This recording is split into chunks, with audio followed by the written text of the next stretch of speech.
Hello and welcome to pro learner. স্বপ্ন তোমার, দায়িত্ব আমাদের।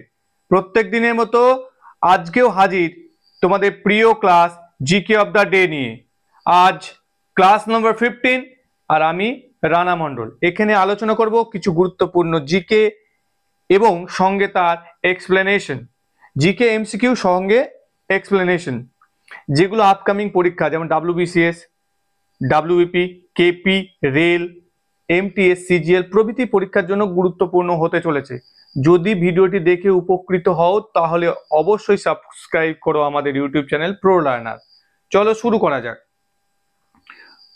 প্রথম প্রশ্ন, ওজোন হোল সৃষ্টির ক্ষেত্রে কোন গ্যাসটি সর্বাধিক দায়ী? ওজোন হোল সৃষ্টির ক্ষেত্রে যে গ্যাসটা সর্বাধিক দায়ী হচ্ছে সিএফসি, অর্থাৎ এখানে অপশন রয়েছে ডি, ক্লোরোফ্লুরোকার্বন। আমাদের জেনে নেওয়া দরকার এই ওজোন হোলটা কি বা ওজোন স্তর কি, তার সঙ্গে ক্লোরোফ্লুরোকার্বনের সম্পর্ক কি দেখে নেওয়া যাক।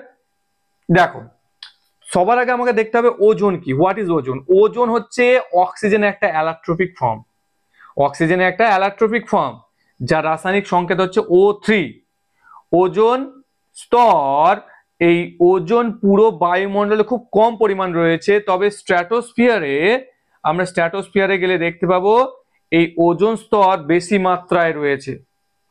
এই স্ট্র্যাটোস্ফিয়ার আমাদের বায়ুমণ্ডলের একটা স্তর। বায়ুমণ্ডলের প্রথম স্তর কি? ট্রোপোস্ফিয়ার, তারপরে স্ট্র্যাটোস্ফিয়ার। এই স্ট্র্যাটোস্ফিয়ারের মধ্যে এই ওজোন স্তরের একটা ঠিক স্তর দেখা যায় যাকে ওজোন স্তর বলা হচ্ছে। তাহলে প্রথমে জেনে নিলাম ওজোন যে গ্যাসটা সেটা হচ্ছে অক্সিজেনের একটা অ্যালাক্ট্রোপিক ফর্ম। এই অক্সিজেনের অ্যালাক্ট্রোপিক ফর্ম নিয়ে একটা স্তর তৈরি হয়েছে। এই স্তরটা কি স্তর? এই স্তরটা হচ্ছে ওজোন স্তর। এই ওজোন স্তর হচ্ছে স্ট্র্যাটোস্ফিয়ারের একটা অংশ। এই দেখো স্ট্র্যাটোস্ফিয়ার দেখতে পাচ্ছ, এই স্ট্র্যাটোস্ফিয়ারের একটা অংশ কি? Ozone layer. এই দেখো ওজোন লেয়ার।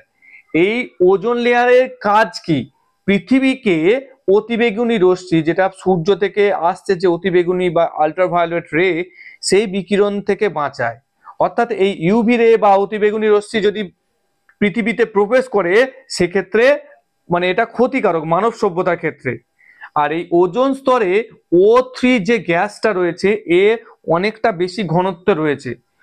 হিসেব মতো দেখতে গেলে পৃথিবীর ভূপৃষ্ঠের থেকে 15 থেকে 35 কিলোমিটারের মধ্যে এই ওজোন স্তরটা লক্ষ্য করা যায়। আমরা জানি কি বায়ুমণ্ডল 3 স্তরগুলো কি? Troposphere, stratosphere, mesosphere, thermosphere, exosphere, তাই না? এই স্ট্র্যাটোস্ফিয়ারের একটা অংশ হচ্ছে ওজোন স্তর। ওকে, দেখো এই ওজোন স্তর আমরা এখানে দিয়ে দিয়েছি। স্ট্র্যাটোস্ফিয়ারের অংশ দেখো ওজোন লেয়ার, তাই না? চলো এবার বলছে ওজোন স্তর আবিষ্কার কে করেছিল? ওজোন স্তর আবিষ্কার করেছিল দুজন, চার্লস ফ্যাব্রি এবং হেনরি বুইসন। 1913 সালে ওজোন স্তর আবিষ্কার হয়।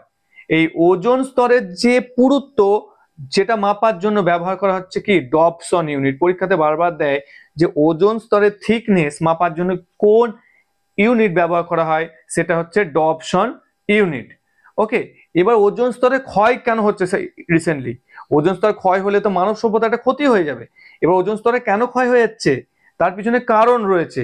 ওজোন স্তরে ক্ষয় কাকে বলে সেটা আগে জেনে নেওয়া দরকার। ওজোন স্তর এর ক্ষয় হলো পৃথিবীর বায়ুমণ্ডলের ওজোন স্তরে ধীরে ধীরে পাতলা হওয়া। অর্থাৎ যে ওজোন লেয়ারটা রয়েছে, ওজোন স্তরটা রয়েছে, সেটা ধীরে ধীরে হালকা হয়ে যাওয়াটাকে ওজোন স্তরের ক্ষয় বলছে। আর এই ক্ষয়ের ফলে সৃষ্টি হচ্ছে ওজোন হোল, অর্থাৎ ফাঁকা জায়গা তৈরি হচ্ছে। আর মেরু অঞ্চলে বিশেষ করে অ্যান্টার্কটিকার উপরে ওজোন স্তরের ক্ষয়টা বেশি লক্ষণীয়। ওকে, এবার বলছে ওজোন স্তরের গুরুত্ব কি? ওজোন স্তরের গুরুত্ব হচ্ছে পৃথিবীর মানব সভ্যতা, উদ্ভিদকুল সবার ক্ষেত্রে ওজোন স্তরের গুরুত্ব রয়েছে। কারণ মানুষের গায়ে এই ইউভি রে যদি চলে আসে, যেটা ওজোন স্তর আটকায়, চলে আসলে কি মানুষের দেহে কি হচ্ছে? ক্যান্সার সৃষ্টি হবে, হ্যাঁ, স্কিনের বিভিন্ন ডিজিজ তৈরি হবে, তারপর হচ্ছে তোমার ছানি তৈরি হবে, উদ্ভিদের বৃদ্ধিতে সমস্যা করবে। তাই ওজোন স্তরের গুরুত্ব রয়েছে আমাদের জীবনে। সেরকম ওজোন স্তর ক্ষয়ের কারণ হচ্ছে কি? ওজোন স্তর ক্ষয়ের কারণ হচ্ছে মানুষ কিছু জিনিস উৎপাদন করছে, যেগুলো হচ্ছে সব থেকে ইম্পর্টেন্ট হচ্ছে হ্যালো কার্বন, রেফ্রিজারেন্ট, দ্রাবক, প্রোপোলেন্ট এবং সব থেকে ইম্পর্টেন্ট জিনিস এই যে ক্লোরোফ্লুরোকার্বন যেটা আমরা উৎপাদন করছি, যেটা ওজোন স্তরকে সব থেকে বেশি ক্ষতি করছে এবং ওজোন স্তর বেশি পাতলা হয়ে যাচ্ছে এবং ওজোন হোল ক্রিয়েট করছে, যেটা পরবর্তীকালে মানব সভ্যতার ক্ষেত্রে দুর্ঘটনা ঘটতে পারে। জেরোফাইট উদ্ভিদ কি? জেরোফাইট উদ্ভিদ হচ্ছে অত্যন্ত শুষ্ক পরিবেশে জন্মানো উদ্ভিদ, অর্থাৎ মরুভূমিতে যে সমস্ত উদ্ভিদ জন্মায় তাকে বলতে পারো জেরোফাইট। এই দেখো, জেরোফাইট উদ্ভিদ হচ্ছে অত্যন্ত শুষ্ক পরিবেশে জন্মানো উদ্ভিদকে জেরোফাইট বলা হচ্ছে।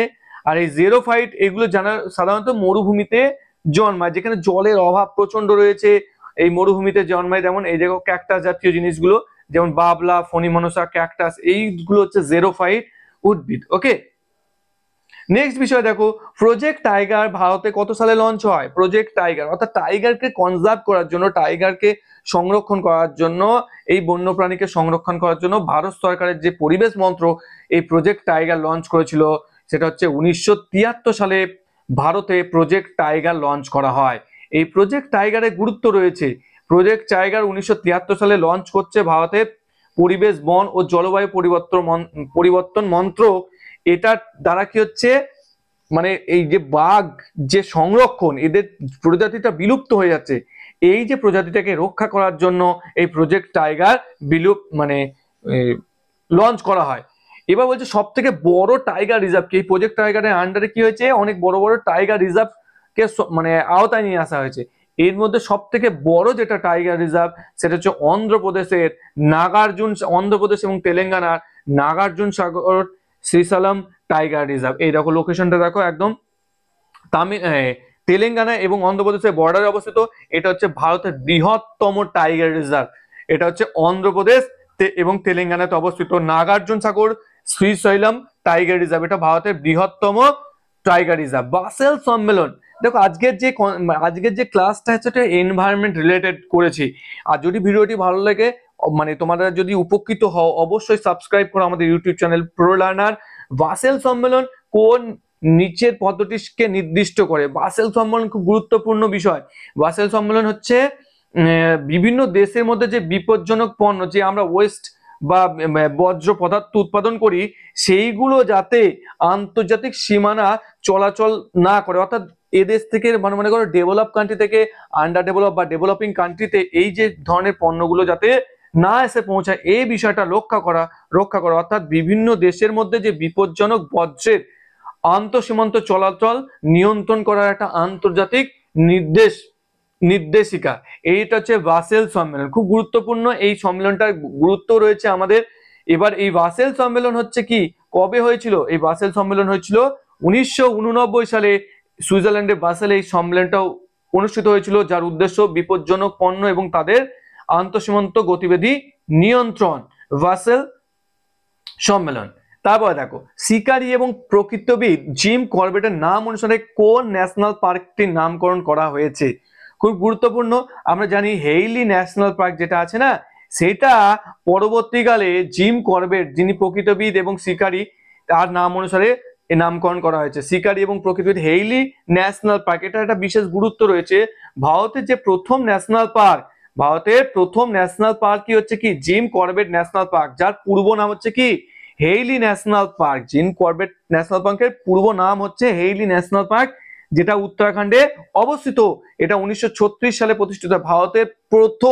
ভারতের প্রথম ন্যাশনাল পার্ক। তোমাদের প্রশ্ন থাকবে, তোমরা কমেন্ট বক্সে জানাও, পৃথিবীর প্রথম ন্যাশনাল পার্ক কি? পৃথিবীর প্রথম ন্যাশনাল পার্ক কি, সেটা কোন দেশে স্থাপিত হয়, তার নাম কি? একটু কমেন্ট বক্সে জানাও, জানলে অবশ্যই জানাবে। জিম করবেট হচ্ছে ভারতে সেরকম পৃথিবীর প্রথম ন্যাশনাল পার্কের নাম যদি জানো, অবশ্যই কমেন্ট বক্সে জানাও। রামসর সম্মেলন কি সম্পর্কিত? রামসর সম্মেলন একটা গুরুত্বপূর্ণ সম্মেলন। এটা হচ্ছে জলভূমি সংরক্ষণ সম্পর্কিত একটা সম্মেলন। এটা হচ্ছে কি, রামসর সম্মেলন সম্পর্কে একটু দেখে নি। বলছে রামসর সম্মেলন মানে ইরানের একটা শহর রয়েছে, তার নাম হচ্ছে রামসর। এই রামসর শহরে 1971 সালে 2 ফেব্রুয়ারি একটা সম্মেলন অনুষ্ঠিত হয়। এই সম্মেলনের লক্ষ্য হয় বিশ্বব্যাপী যে জলভূমি যে ক্ষতি হচ্ছে, জলভূমিগুলো সংরক্ষণ করার উদ্দেশ্যে এই রামসর সম্মেলন অনুষ্ঠিত হয় এবং তার সাস্টেনেবল ব্যবহার।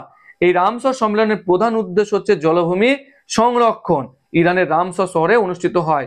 এবার প্রশ্ন হচ্ছে ভারতের কোন রাজ্যে সব থেকে বেশি রামসর সাইট রয়েছে? ভারতের কোন রাজ্যে সব থেকে বেশি রামসর সাইট রয়েছে? এটা হচ্ছে তামিলনাড়ু। সঠিক উত্তর হচ্ছে, এখানে উত্তরটা করা নেই, মার্ক করা নেই, সঠিক উত্তর হচ্ছে তামিলনাড়ু। এই তামিলনাড়ুতে ভারতের, যেমন পশ্চিমবঙ্গে রামসর সাইট রয়েছে কটা? 2টি।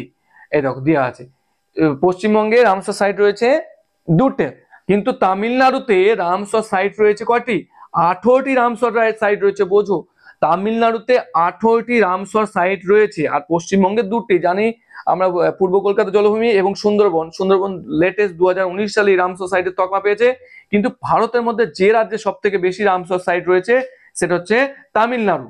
এবার হচ্ছে ইউনাইটেড নেশনস এনভায়রনমেন্ট প্রোগ্রামের সদর দপ্তর কোথায়? ইউএনইপি, খুব ইম্পর্টেন্ট প্রশ্ন, বারবার পরীক্ষাতে আসে। ইউএনইপি সদর দপ্তর কি? এটা একটা ইউনাইটেড নেশনস এর একটা মানে অর্গানাইজেশন।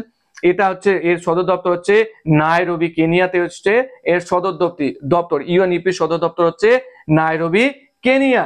এই দেখো, এবার হচ্ছে পশ্চিমবঙ্গের স্টেট ট্রি কি? পশ্চিমবঙ্গের স্টেট ট্রি হচ্ছে ছাতিম গাছ। পশ্চিমবঙ্গের স্টেট ট্রি হচ্ছে ছাতিম গাছ, স্টেট ট্রি। আচ্ছা, একে ডেভিল ট্রিও বলা হয়। পশ্চিমবঙ্গে দেখো, আমরা বিভিন্ন জায়গায় গাছটাকে দেখেও থাকি। পশ্চিমবঙ্গের স্টেট ট্রি হচ্ছে ছাতিম।